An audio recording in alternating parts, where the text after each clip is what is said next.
자, 교재 94페이지 기업공개사 등의 결격사유 굉장히 중요합니다. 물론 법에서는 뭐라고 되어 있냐면은 등록의 결격사유다 이래 되어 있어요. 그럼 등록의 결격사유에 해당한다 하는 말은 이 결격사유에 해당하는 자는 누가 될 수 없다? 기업공개사가 될 수 없다는 말이죠. 그런데 법에서 표현하기로 이 기업공개사가 될 수 없는 등록의 결격사유에 해당하는 자는 소속공개사도 못 된다 그랬어요. 중개보조원도 못 된다 그랬습니다. 그럼 다른 말 하면은 등록의 결격사유다 하는 말이나 기업공개사의 결격사유다 하는 말이나 기업공개사 등의 결격사유에 해당한다 하는 말이나 똑같은 말이죠. 다르게 표현하면 중개업무에 종사할 수 없다 이 말이에요. 자, 그래서 그 뒤에 보시면은 안에 내용이 쭉 나오는데 우리 교재 내용 다 보지 말고 앞에 94페이지는 이 부분만 가지고 할게요. 틀리게 나오는 답은 제가 설명을 드리면서 요거 틀리게 자주 나온다고 말씀을 드릴게요. 자, 첫 번째가 자, 94페이지 박스 안에 다음 각호의 어느 하나에 해당하는 자는 중개사무소 개설 등록을 할 수 없다.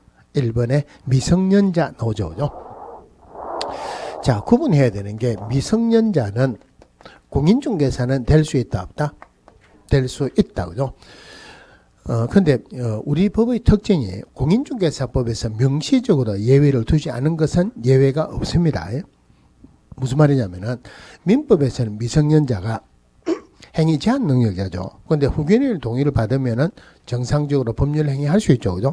그런데 자기가 결혼을 했어요. 미성년자가 결혼하면은 성년으로 인정을 해줍니다. 성년 의제를 해가지고 후견인의 동의를 안 받고도 정상적으로 법률 행위 할 수 있죠. 중개사법에서는 그런 예외가 없다는 말이에요. 미성년자는 어떤 경우를 하더라도 결격사에 해당한다. 그럼 미성년자가 후견인의 동의를 받았다. 결격사에 해당한다 안 한다? 해당합니다. 결혼을 했습니다. 결격사에 해당한다 안 한다? 해당합니다. 애를 놓으면은 해당합니다. 그죠? 쌍둥이 놓으면요. 그래도 해당한다. 어떤 예도 없이 결격사에 해당한다. 자, 두 번째가 피성년 후견인, 그 다음에 피한정 후견인.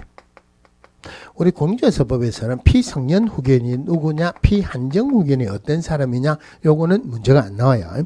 이것도 마찬가지로 어떤 예도 없이 후견의 동의를 받는다 하더라도 결격사에 해당한다. 그런데 결격사에 해당하지 않는 자를 찾아라 이래가지고 지문에 2번 나왔는데 피특정 후견이라고 있어요. 이건 잘 안 들어봤죠.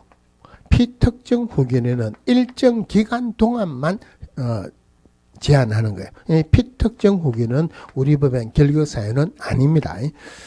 자, 그럼 세 번째가 파산 선고받고 복권되지 아니한 자. 복권되지 아니한 자. 자, 한마디로 파산 선고자 이렇게 표현합니다. 그럼 파산 선고자하고 구분해야 되는 게 신용불량자하고 다릅니다. 신용불량자는 결격사유 아닙니다. 파산 선고받고 복권되지 않냐. 파산 선고자가 복권 결격사유예요. 그러니까 파산 선고를 받았다.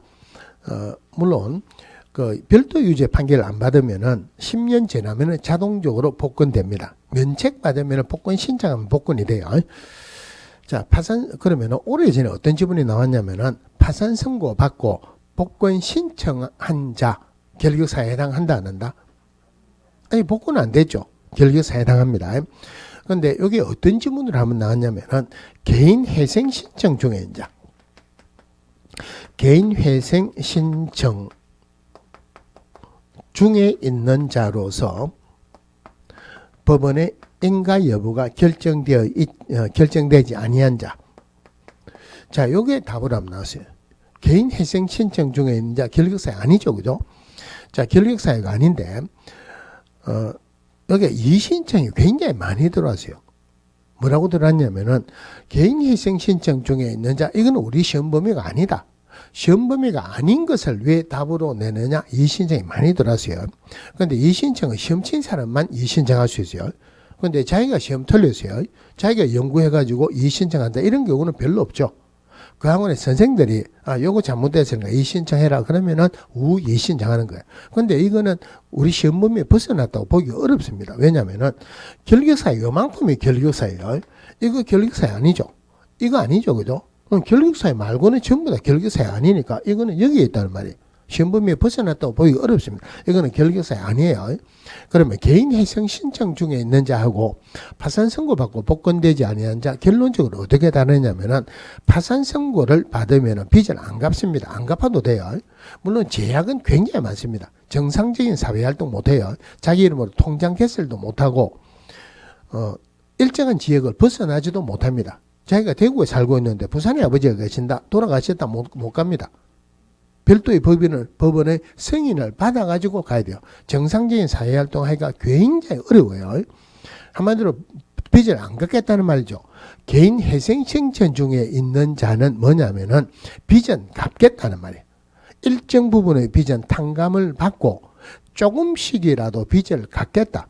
빚을 안 갚는다, 빚을 갚는다 완전히 다르죠. 그죠? 파산 선고 받고 복권되지 아니한 자가 결격사유에 해당하는 거지 개인 회생 신청 중에 있는 자 결격사유 아니에요.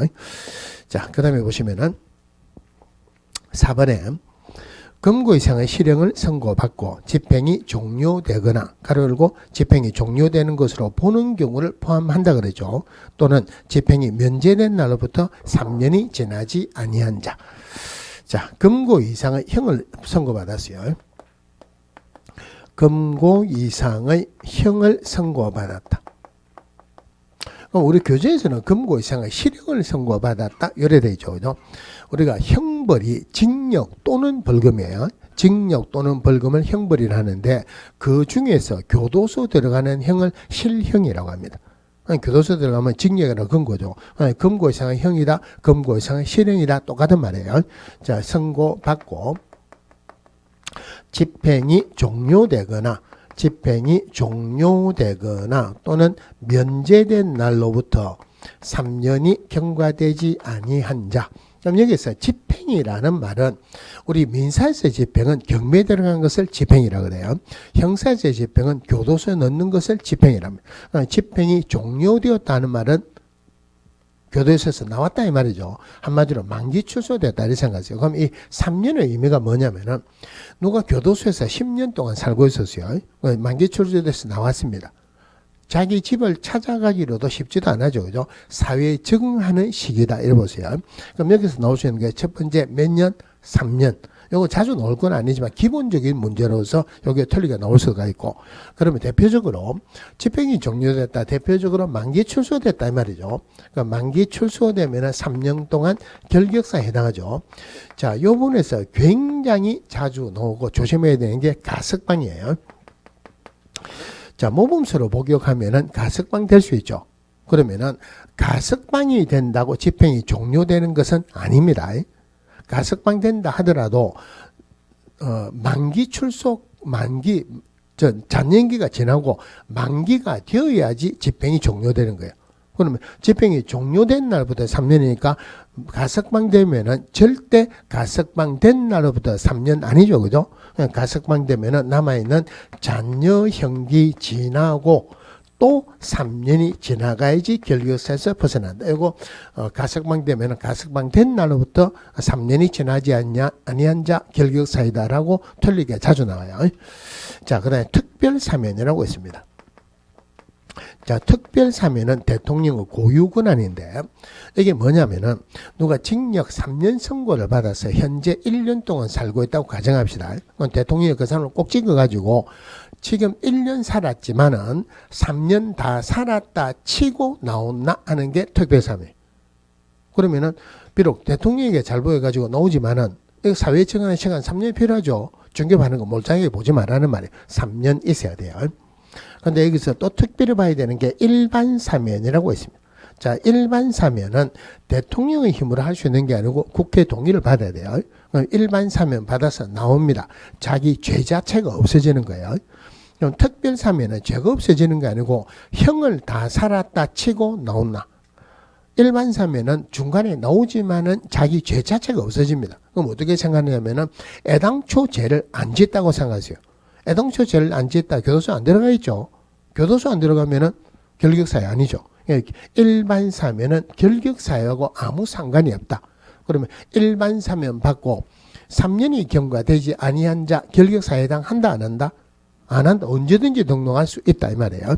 저런 문제가 나오면 여기서 나오는데 이거 말고도 재판 확정 후에 법률의 변경이 있습니다. 법률의 변경. 자, 재판 확정 후에 법률의 변경 가장 대표적으로 할 수 있는 죄가 있는데 사실은 마이크 잡고 이런 말을 하기는 좀 그런데 지금 간통죄 있습니까 없습니까? 간통죄 없죠, 그죠? 간통죄 없는데 저는 이거 이야기할 때마다 꼭 옛날 생각이 납니다. 물론 이 강의실은 아니었어요. 제가 간통죄 있습니까 없습니까 물어보니까 제일 앞에 있는 요 자리에 다른 사람 안 들리게 저한테 살짝 이야기하기로 왜 교수님 간통죄 때문에 무슨 문제가 있습니까? 제가 문제가 있는 건 아니고 자 옛날에는 간통죄 있었죠. 그죠? 보통 형벌은 징역 또는 벌금이에요. 그런데 간통죄는 벌금이 없이 무조건 징역이었습니다. 간통죄로 교도소 들어갔죠. 그죠? 그런데 중간에 간통죄가 없어졌죠.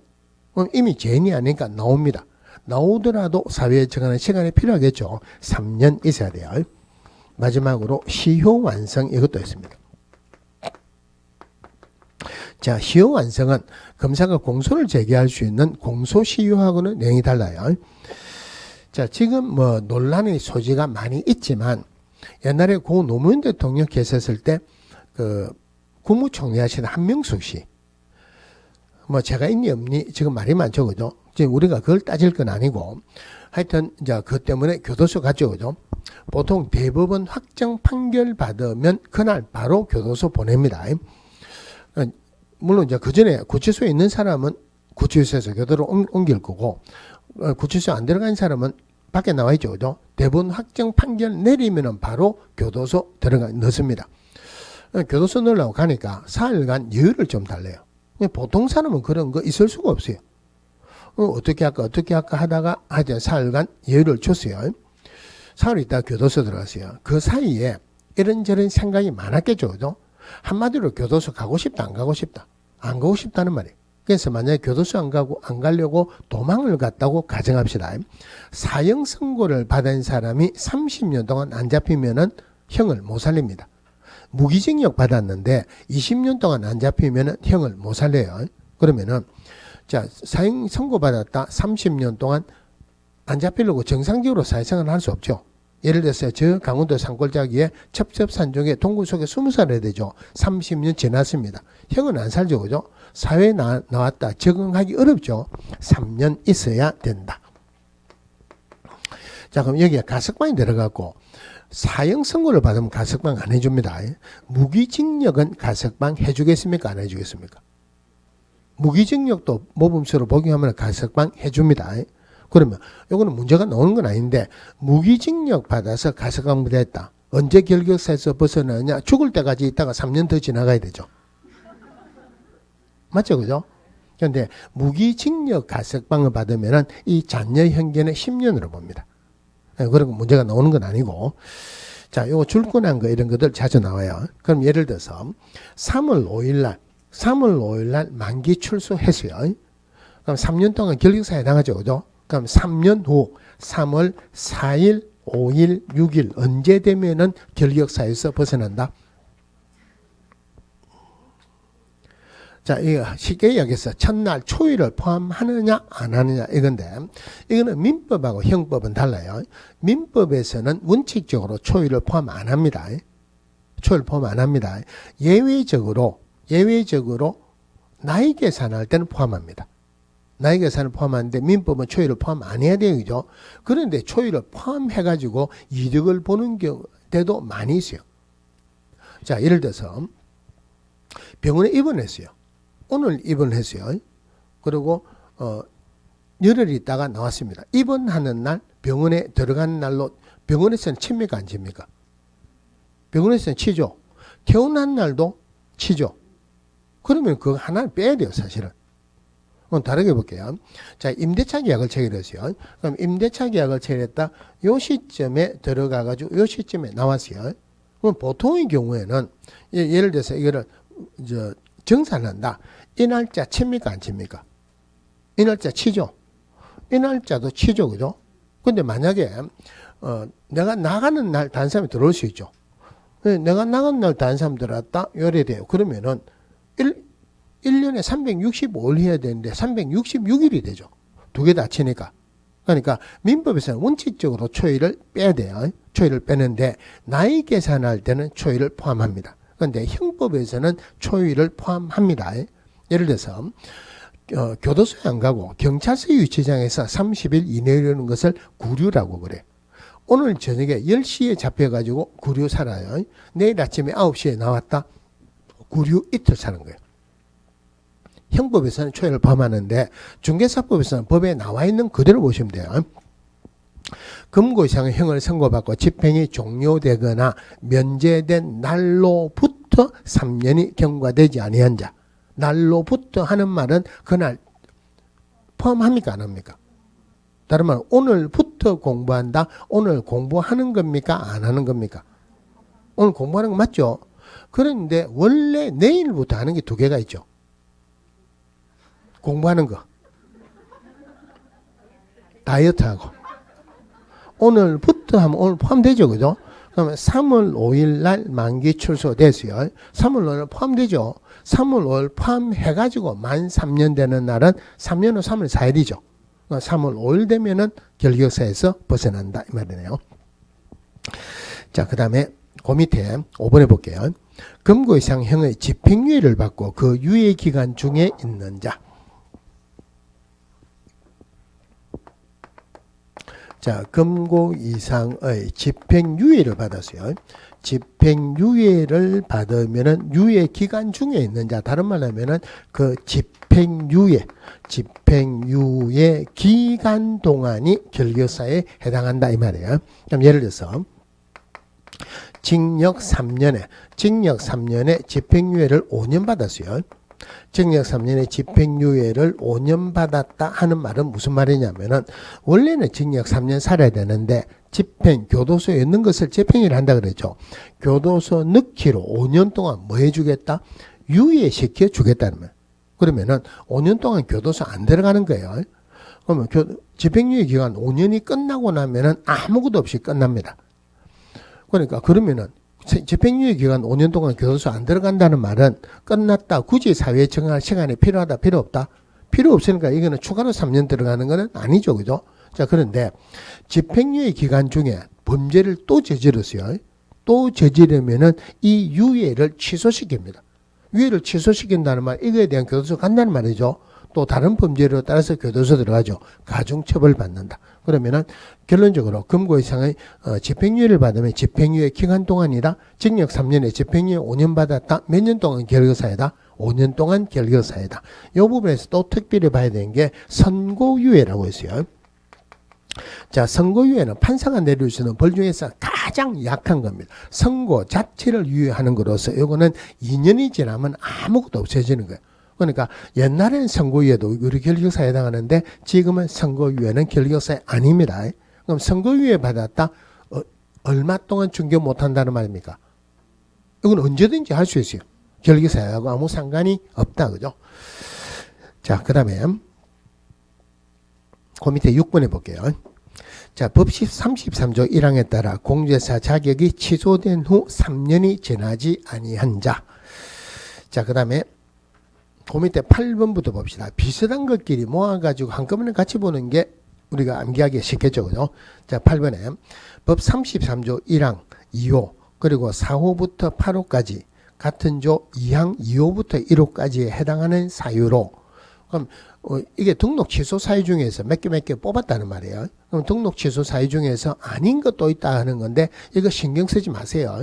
전혀 중요한 거 아니고 틀리게 한 번도 안 나왔습니다. 나중에 설명을 드릴게요. 하여튼 어떤 사유로 중개사무소 개설 등록이 취소된 후 3년이 지나지 아니한 자. 등록 취소는 몇 년 동안? 3년 동안 결격사유죠. 그 다음에 오른쪽 페이지에 11번 보겠습니다. 이 법을 위반해서 300만 원 이상 벌금형을 선고받고 3년이 지나지 아니한 자. 요거 볼게요. 자, 그 다음에 아까 자격이 취소됐다. 자격 취소된 날부터 몇 년 동안 결격사유다? 3년 동안이죠. 중개업 등록이 취소됐다. 몇 년 동안이에요? 등록이 취소돼도 등록 취소된 날부터 3년 동안 결격사유죠. 그 다음에 이 법을 위반해서 300만 원 이상 벌금 선고받았다. 벌금 선고받은 날로부터 3년간 결격사유에 해당합니다. 자, 8번 이거 굉장히 자주 나와요. 틀리게 두 번 나온 게 200만 원 벌금 받았다. 결격사유입니까? 아닙니까? 아니죠. 그죠? 300만 원 이상이어야 되죠. 이거보다 훨씬 중요한 게 무슨 법으로? 이 법, 공인중개사법이에요. 도로교통법 위반으로 500만 원 벌금 받았다. 결격사유다. 아니다. 아니죠. 폭행죄로 1000만 원 벌금 받았다. 결격사유다. 아니다. 아니다. 그렇게 굉장히 자주 나왔어요. 그럼 예를 들어서 죄가 두 군데에 있는 거 경합범이라고 그래요. 그럼 예를 들어서 공인중개사법도 위반해가지고 500만 원 벌금이고 변호사법 위반하고 500만 원 벌금이다. 그럼 1000만 원 벌금에 처한다 하면은 결격사유 아니죠, 그죠? 이 법이란 말이 없으면 결격사유 아니에요. 그러니까 경합범일 때는 다른 법에서 벌금 얼마, 공인중개사법에서 벌금 얼마 분리해서 선고해라 이런 규정도 있지만 틀리게 나올 건 없어요. 자, 그럼 등록이 취소는 3년 동안 결격사유에 해당합니다. 근데 다음에 고용인할 때 별도로 말씀을 드리겠지만은 뭐라고 돼 있냐면은 고용인의 업무상 행위는 그를 고용한 기업공개사 행위로 본다. 그러면은 고용인의 업무상 행위의 결과 형벌의 대상이다. 고용인에게는 징역이나 벌금을 줍니다. 그러면 그 징역이나 벌금도 이 법에서 주겠죠. 그럼 그거는 누가 한 거로 본다? 기업공개사 한 거로 본다는 말이에요. 그럼 기업공개사에게도 벌을 주는데 그럴 때는 기업공개사 징역은 안 주고 벌금만 줍니다. 그럼 이걸 양벌 규정이라고 그래요. 그럼 기업공개사 주는 벌금도 이 법에서 주는 거예요. 그런데 우리 법에서는 이 법을 위반해서 300만 원 벌금 선고받으면 3년 동안 결격사유죠. 그런데 고용인 때문에 기업공개사 양벌 규정으로 벌금 받았다. 이것은 결격사유로 안 봅니다. 결격사유를 안 본다. 나중에 고용인 할 때 다시 말씀드릴게요. 또 하나가 나중에 행정처분효과에 승계할 때 별도로 나오겠지만 이거 잠깐만 보고 할게요. 자, 어떤 기업공개사 등록 취소받을 행위를 했어요. 등록 취소받을 행위를 했다. 등록 취소받기 전에 폐업을 했습니다. 다시 재등록을 했어요. 그러면은 등록 취소는 등록 관청이 주죠. 누구에게 줍니까? 기업공개사에 주죠. 그런데 기업공개사 폐업을 하면은 기업공개사 아니에요. 폐업한 사람에게 등록 취소 못 줍니다. 그리고 다시 재등록을 했어요. 그러면은 옛날에는 이 재등록한 기업공개사고 폐업하기 전의 기업공개사는 아무 상관이 없는 거로 봤어요. 그럼 결론이 뭐냐면은 어떤 기업공개사 등록 취소 받을 행위를 하고 등록 취소 받기 전에 일단 폐업만 하고 다시 등록을 하면은 벌을 안 받는다는 말이에요. 이거는 문제가 되죠, 그죠? 그래서 뭘 했냐면은 재등록한 기업공개사는 폐업하기 전에 기업공개사의 지위를 승계한다. 이 사람이나 이 사람과 같은 사람으로 보겠다 이 말이에요. 그러면 이 행위로 재등록 기업공개사에 등록 취소 줄 수 있다 이 말이죠. 원래 등록 취소되게 되면은 몇 년 동안 결격사유에 해당한다? 3년 동안 결격사유에 해당한다. 3년 동안 결격사유에 해당한다는 말은 3년간 중개업무에 종사할 수 없다는 말이죠. 자, 그런데 이 폐업을 하고 1년 동안 폐업을 했다고 가정을 합시다. 그러면은 등록 취소 받을 행위를 하고 폐업을 했다. 1년 동안 폐업을 했다는 말은 스스로 1년 동안 중개업을 안 했다 이 말이에요. 그러고 난 뒤에 재등록을 했다. 이 행위로 여기서 등록 취소 주죠, 그죠?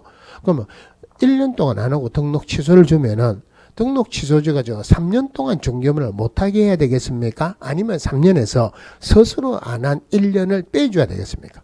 빼줘야 되겠죠. 그래서 원래는 등록 취소되면은 등록 취소된 날보다 3년간 결격사유에 해당하지만 재등록 기업공개사에게 폐업하기 전의 행위로 등록 취소 줬을 때 이때는 등록 취소된 날보다 3년 이러면 안 되죠. 3년에서 폐업 기간을 공제하여야 한다. 이 말이 꼭 들어가야 돼요. 자, 그 다음에 왼쪽 페이지에 7번 볼게요.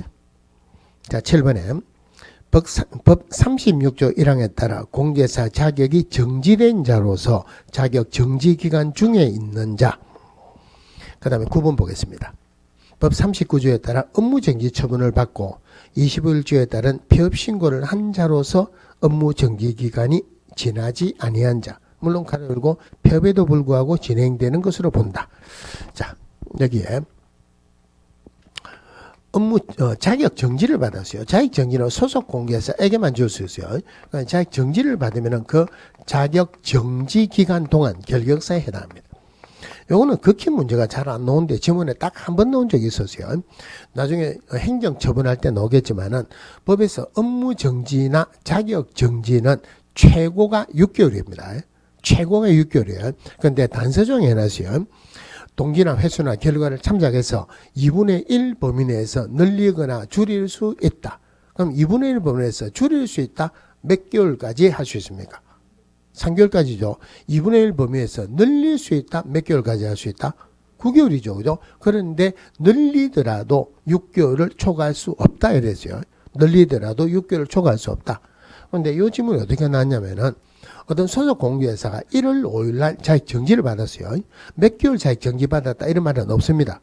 11월 5일 현재 그 소속 공개회사는 결격사에 해당한다. 안 한다? 자격 정지는 최고가 몇 개월이에요? 6개월이죠. 1월 5일 날 자격 정지 받았다. 11월 5일이면 6개월 넘어갔죠. 그건 결격사유 아니다. 요거와 관련돼서 그거 딱 한 번 나왔어요.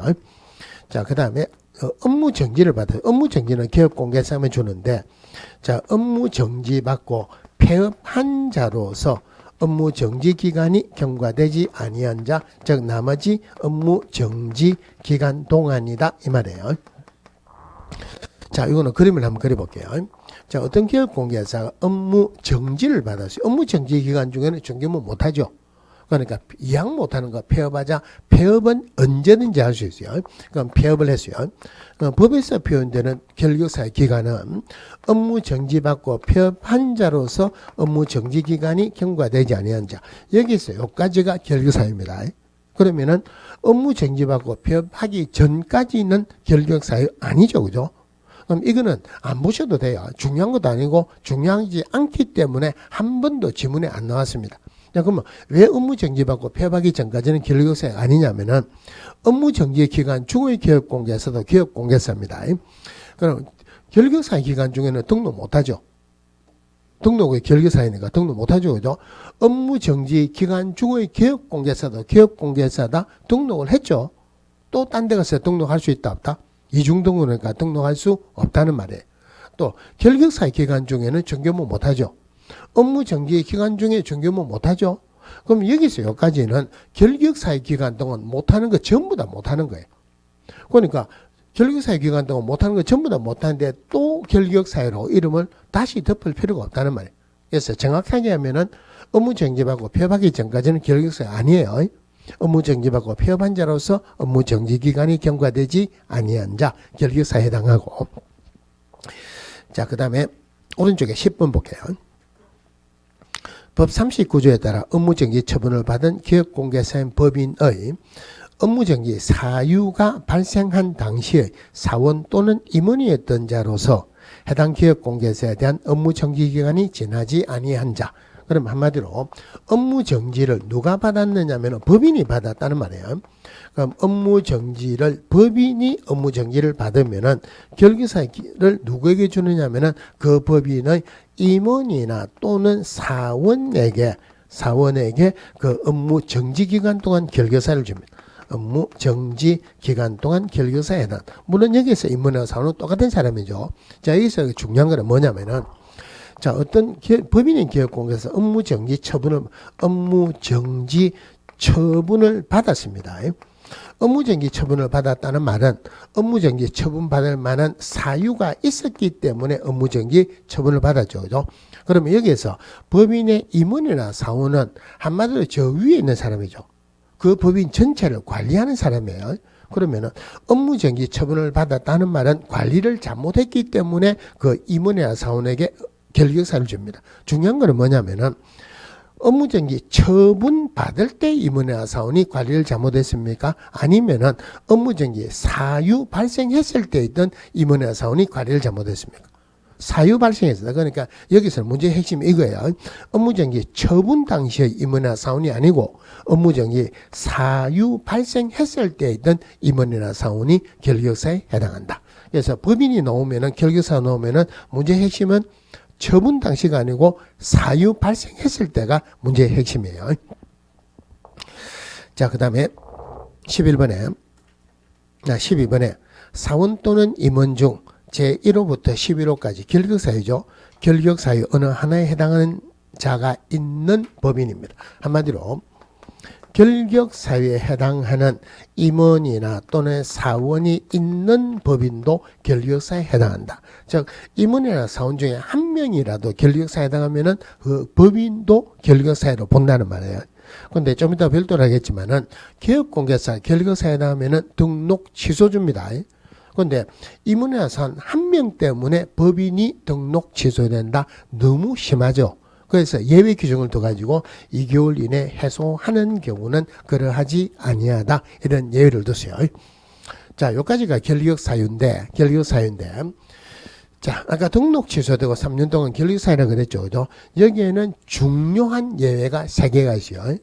요거 결격 사유 중에서 제일 어려운 부분이고 결격 이 부분이 자주 나옵니다. 여기 이해를 잘 하셔야 돼요. 그 예외를 한번 볼게요. 자, 그러면은 등록이 취소되면은 등록 취소된 날부터 3년 동안 결격사유에 해당한다 그랬죠. 그죠? 자, 등록이 취소되면은 등록 취소된 날부터 3년간 결격사유에 해당한다. 의미가 뭐냐면은 우리 법에서 하지 말라는 것을 했어요. 우리 법에서 이중등록 하지 마라 그랬죠. 이중등록 했다. 등록 취소 주고 그 벌로서 3년 동안 중개업무를 못하게 하겠다 이 말이에요. 자, 그런데 문제는 사망하거나 법인 해산했어요. 사망하거나 법인 해산하면은 등록 취소 준다 그랬죠. 근데 사망하거나 법인 해산하면 등록 취소 처분을 주지만 잘못했기 때문에 등록 취소 주는 거는 아니죠. 잘못했기 때문에 등록 취소 주는 건 아니죠. 그죠? 그러니까 이거는 애당초 결격사유로 안 보겠다는 말입니다. 사망하거나 법인 해산으로 등록 취소됐다. 결격사유를 안 보겠다 하는 말은 다른 말로 사망하는 건 할 수 없고 법인 해산으로 등록 취소됐다. 언제든지 등록할 수 있다 이 말이에요. 등록 요건만 갖추면 언제든지 등록할 수 있다 이 말이에요. 두 번째가 등록 기준이 미달됐다. 자, 등록 기준이 미달되면은 우리 법에서 등록을 취소할 수 있다 이래 됐어요. 등록을 취소할 수 있다는 말은 등록 취소할 수도 있고 안 할 수도 있단 말이죠. 그럼 등록을 취소할 수 있는 사유에 해당하는 게 1년에 한 번 위반하면 등록 취소 안 주고 6개월 업무 정지를 줍니다. 1년에 2번 위반하면 등록 취소 줍니다. 자, 그러면은 등록 기준 미달로 등록 취소됐다. 분명히 잘못한 거는 맞죠. 분명히 잘못해서 등록 취소 주는 건 맞지만 등록 기준 미달로 등록 취소됐다. 3년 동안 중개업무를 못하게 하는 게 너무 가혹하다 이 말이에요. 한마디로 말해서 이거는 봐준다는 말이에요. 그럼 요거 두 개는 결론은 똑같습니다. 사망하거나 법인 해산했다 또는 등록 기준 미달했다. 요 두 개로 인해 가지고 등록 취소됐을 때는 애당초 결격사유로 안 보겠다는 말입니다. 언제든지 등록할 수 있단 말이에요. 자, 여기서 문제의 핵심은 세 번째예요. 세 번째 내용은 요거하고 내용이 다르고 제일 중요한 부분이에요. 자, 결격사유입니다. 자, 기업공개사가 결격사유에 해당하면 등록 취소 준다 그랬죠. 그러면은 결격사유로 등록 취소 줬을 때는 등록 취소된 날부터 3년 동안을 결격사유로 보는 게 아니고 지금까지 우리가 공부한 원래 있는 결격사유 기간으로 본다는 말이에요. 개념을 잘 잡아야 돼요. 다시요. 결격사유에 해당하면 결격사유에 해당하는 기간 동안 중개업무 못하죠. 결격사유에 해당하면 등록 취소됩니다. 결격사유로 등록이 취소되면은 등록 취소된 날부터 3년 동안 중개업무를 못하는 게 아니고 원래 있는 결격사유 기간 동안 중개업무를 못한다 이 말이에요. 이래 말하면은 이해가 잘 안 되죠. 그죠? 요거는 예를 들어서 설명하는 게 훨씬 좋습니다. 자, 아까 금고 이상형의 집행유예를 받았다. 집행유예 기간 동안이 결격사유죠. 예, 집행유예 기간 동안 중개업무를 못한다 이 말이죠. 그럼 징역 3년에 집행유예 5년 받았어요. 몇 년 동안 결격사유입니까? 5년 동안의 결격사유죠. 몇 년 동안 중개업무 못한다? 5년 동안 못합니다. 그럼 결격사유에 해당하면 등록 취소 준다 그랬죠. 그럼 여기에서는 등록 취소되면 3년 동안 결격사유다 그랬죠. 그럼 결론적으로 결격사유로 등록 취소된 자는 등록 취소된 날보다 3년 동안 중개업무를 못하는 게 아니고 원래 있는 결격사유 기간 5년 동안 못한다 이 말입니다. 이해가 됩니까? 결격사유로 등록 취소됐을 때는 등록 취소된 날보다 3년을 결격사유로 보는 게 아니고 원래 있는 결격사유 기간으로 본다는 말이에요. 이 개념 안 잡히면은 문제 못 풉니다. 다시요. 징역 3년에 집행유예 5년 받았다. 결격사유죠. 몇 년 동안 결격사유다? 5년 동안. 5년 동안 결격사유다는 말은 5년 동안 중견부에 종사할 수 없다는 말이죠. 결격사유다면 등록이 취소되죠. 여기서는 3년 동안 못하죠. 집행유예 5년 받아서 등록 취소된 자는 5년 동안 못합니까? 3년 동안 못합니까? 5년 동안 못한다? 원래 있는 결격사유 기간 동안이 결격사유 기간이지 등록 취소된 날보다 3년으로 보는 것은 아니다 이 말이에요. 자, 이게 문제가 나오기로는 어떻게 나오느냐 하면은 자격 취소되면 몇 년 동안 결격사유다? 3년 동안. 무슨 날로부터? 취소된 날로부터. 뭐가 취소된 날로부터? 자격 취소된 날. 이걸 끝까지 보세요. 자격 취소되면은 자격 취소된 날보다 3년간 결격사유죠. 결격사유다면 등록이 취소되죠. 그러면은 자격 취소로 등록 취소된 자는 등록 취소된 날부터 3년간 결격사유에 해당한다. 맞다 틀렸다? 결격사유로 등록이 취소됐어요. 그럼 자격 취소로 등록 취소됐다. 3년 동안 결격사유 맞죠? 무슨 날로부터? 원래 결격사유는 자격 취소된 날부터 3년이지 등록 취소된 날부터 3년 아니라는 말이에요. 약방의 감초처럼 나오는 어려운 문제예요. 자격 취소로 등록 취소된 자는 자격 취소된 날부터 3년 동안의 결격사유지 등록 취소된 날부터 3년 동안이 결격사유로 보는 것은 아니다 이 말이에요. 똑같은 문제예요. 이 법을 위반해서 300만 이상 벌금 선고받았다. 결격사유죠. 등록이 취소됩니다. 그러면은 이 법을 위반해서 300만 이상 벌금 선고받아서 등록 취소된 자는 등록 취소된 날보다 3년간 결격사유에 해당한다. 맞다 틀렸다? 틀리죠. 원래 결격사유인 벌금 선고 받은 날로부터 3년 동안의 결격사유입니다. 이게 문제가 자주 나오는 이유가 같은 3년이니까 헷갈리라는 말이에요. 제일 쉽게 다시 예를 들어 볼게요. 개업공개사가 파산 선고 받을 수 있죠. 파산 선고 받으면은 복권될 때까지 결격사유죠. 등록이 취소되죠. 그러면 파산 선고 받아서 등록 취소된 자는 등록 취소되고 3년 동안 못합니까? 복권될 때까지 못합니까? 복권될 때까지 못하죠. 결론적으로 결격사유로 등록이 취소되면은 절대 등록 취소된 날보다 3년 동안의 결격사유가 아니고 원래 있는 결격사유 기간으로 본다 이 말이에요. 자, 그러면은 자, 일반인 보통 사람이 결격사유에 해당되세요. 일반인이 결격사유에 해당하면은 등록을 안 해주겠죠, 그죠? 등록을 안 시켜줍니다. 소속 공개사도 중개 보존도 못되고 중개모에 종사할 수 없다는 말이죠. 기업공개사가 결격사유에 해당하게 되면은 등록 취소 줍니다. 등록 취소 준다. 그런데 고용인이 결격사유에 해당하는 경우가 있어요. 고용인이 결격사유에 해당하면 중개모 할 수 있습니까? 못합니까? 결격사유에 해당하면 중개모 못하죠. 중개모를 못하게 해야 돼요. 못하게 해야 되는데 원래는 등록 가칭이 못하게 해야 되는데 그런데 등록 가칭이 못하게 하기가 어렵습니다. 뭐 때문에 그러냐면은 고용인이 이 법을 위반해서 300만 원 벌금 선고받았다. 3년 동안 결격사유다. 3년 동안 중개모를 못하게 해야 되죠. 판사가 벌금 주죠. 등록 가칭이 이 사람에게 벌금 줬다. 이거 통보 안 합니다. 그럼 결론적으로 등록 가칭은 압니까? 모릅니까? 모르죠. 그러니까 등록 가칭의 책임을 기업공개사의 책임을 전가하는 거예요. 등록 가칭보다는 같이 일하는 기업공개사가 이 사람 결격사유에 해당한지는 잘 알 거니까 못하게 해라 내보내라는 말이에요. 그런데 안 내보내면은 고용인이 결격사유에 해당하면 기업공개사 업무 정지를 줍니다. 자, 업무 정지를 주는데 오늘 300만 원 벌금 받았어요. 기업공개사 오늘 알 수가 없죠. 알 수 있는 기간이 조금 정해져야 되겠죠. 그래서 원래 고용인이 결격사유에 해당하면 업무 정지를 주지만 다만 2개월 이내 해소하는 경우는 그러하지 아니하다. 2개월 이내 내보내면은 업무 정지를 안 주겠다는 말이에요.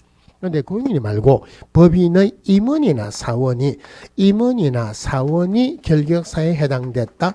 그러면은 임원이나 사원이 결격사유에 해당하면은 법인 자체의 결격사유라고 하세요. 그러면 이것도 등록 취소 주겠죠, 그죠? 물론 등록 취소 주지만 예외적으로 2개월 이내 해소하는 경우는 그러하지 아니하다. 자, 결론이 이래 돼요. 그러면은 결격사유에 해당하면 등록 안 해주죠. 기업공개사 결격사유에 해당하면 등록 취소 주죠. 공인이 결격사유에 해당하면 업무 정지, 그 다음에 법인의 임원이나 사원이 결격사유에 해당하는데 2개월 이내 해소 안 하면 등록 취소 준다. 등록해준다, 안 해준다, 등록 취소 준다, 업무 정지 준다. 누가 줍니까? 등록관청이 주죠. 그럼 결격사유에 해당하는지는 국장, 지도자, 등록관청 누가 알아야 된다? 등록관청이 알아야 되죠. 국장이나 시도지사 알아봤자 내가 이런 게 있다. 등록관청이 알려주는 거 없다 그랬죠. 그러면 결론적으로 국장이나 시도지사는 알 필요가 없죠. 그럼 법에서 뭐라고 되어 있냐면은 등록관청은 결격사유에 해당하는지 여부를 관계기관에 조회할 수 있다. 이래 되세요. 자, 근데 이 질문 아직까지 한 번도 안 나왔는데 우리 법에서 나중에 행정처분이나 과태료는 자기 소관청에서만 줄 수 있어요. 근데 이거 빼고는 국장, 지도자, 등록관청이 주로 같이 다닙니다. 주로 같이 다니게 예를 들어서 국장, 지도자, 등록관청은 업무의 일부를 위탁할 수 있다. 국장, 지도자, 등록관청은 지도감독할 수 있다. 주로 같이 다니는데 국장이나 시도지사가 결격사유에 해당하는지 알 필요가 없죠. 그죠? 그러니까 여기에서는 국장이나 시도지사 절대 들어가면 안 돼요. 등록관청이 결격사유에 해당하는지를 관계기관에 조회할 수 있다. 자, 여기까지 결격사유 나왔어요. 자, 그러면 아까 우리 교재에 나와 있는 거하고 제가 이거 한 거하고 순서를 좀 바꿔줘. 그죠? 교재 뒤죽박죽 하는 것보다는 똑같은 것끼리 묶는 게 훨씬 여러분들이 암기하는 게 쉽다는 말이에요. 자, 방금 했는데 제가 확인을 한번 해볼게요. 자, 등록의 결격사유에 해당한다. 등록할 수 없죠. 그죠? 자격 취소되면은 몇 년 동안 등록의 결격사유에 해당한다? 3년 동안. 자, 그러면은 공인중개사 시험에서 부정행위 하면은 몇 년 동안 등록의 결격사유에 해당한다? 5년이죠. 그 5년이 여기에 몇 번이 있습니까? 있습니까? 없습니까? 없죠. 요게 틀린 답으로 나오더라도 여러 수십 번이 틀린 답으로 나와야 됐는데 한 번도 틀린 답으로 안 나왔어요.